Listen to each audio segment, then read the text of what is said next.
Hello once again, everybody. This photograph here appears on my home desktop, my computer desktop. I like the photo because I like every photo I use almost. This photo shows the as it says, Showalter Boathouse down by the Vermilion River bridge. This bridge right here is the old bridge, the old wagon bridge. Then on the other side was Patton, the fish house. Patton and Lamp owned that fish house back over there. Patton started out selling ice. He moved up in the world. You can see he still sells ice when he has this big boathouse over here. This break wall, of course, or break wall, but this abutment still stands. I'm looking at how they painted on the side of it. I wonder if you can see any remnants of that anymore. Probably not. But this residence became Snell's Fishery when I was a kid. And it is now a private home. John Clark turned it into a private home. I was mistaken about this whole building, I believe. I'm even kind of, guessing at the moment. But it looks pretty much like the John's boathouse that John Clark put together and made into a residence here. The sliding door down here and everything like that Snell used and things like that. Of course, these steps weren't there. Eventually, Helfrich came along and bought this business. And I thought that they bought that building and made it into McGarvey's, which became McGarvey's. It was Helfrich's first.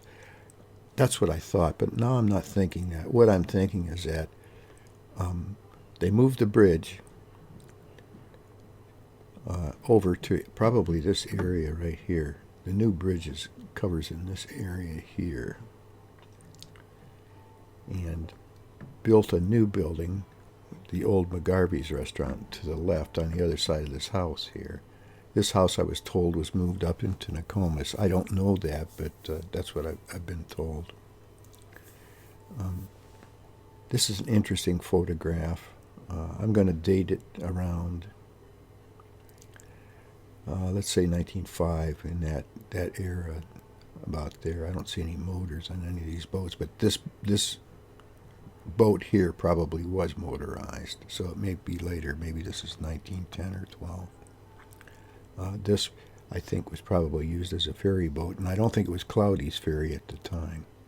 But I think that's why this boat is here, to ferry people and take them on rides up and down the river. As you can see, canoes were real popular back then, and so were the rowboats, as you see on the shore there. Now things have changed just a little bit since then. The old wagon bridge was the floor, the base here was wood, so it wasn't going to hold up too long.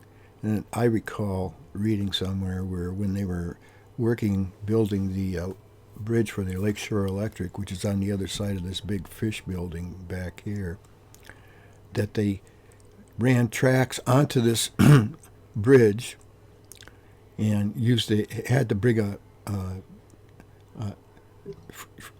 steam engine on here to carry things.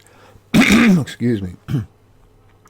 So that bridge could hold a lot of weight, but it wouldn't have lasted for a long, long time.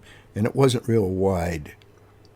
The roads and stuff like that would only accommodate at the most 2-lane traffic, and they weren't good roads back then. I've just been reading this week where people were getting together in 1913, people from Lorraine, Vermilion, Huron, and Sandusky, talking about trying to get the government to help build a better highway between Cleveland and Sandusky and points west, because automobiles were being used by that time in 13, and the roads need to be improved. They were in bad condition. In most places, they were in bad condition, but if you were running through towns and stuff, they were okay. but they wanted some continuity. And what we were seeing when they're talking like that is the beginning of the government being involved in the building of highways. They weren't at that point in time. It was just every town for himself. This is a nice photograph.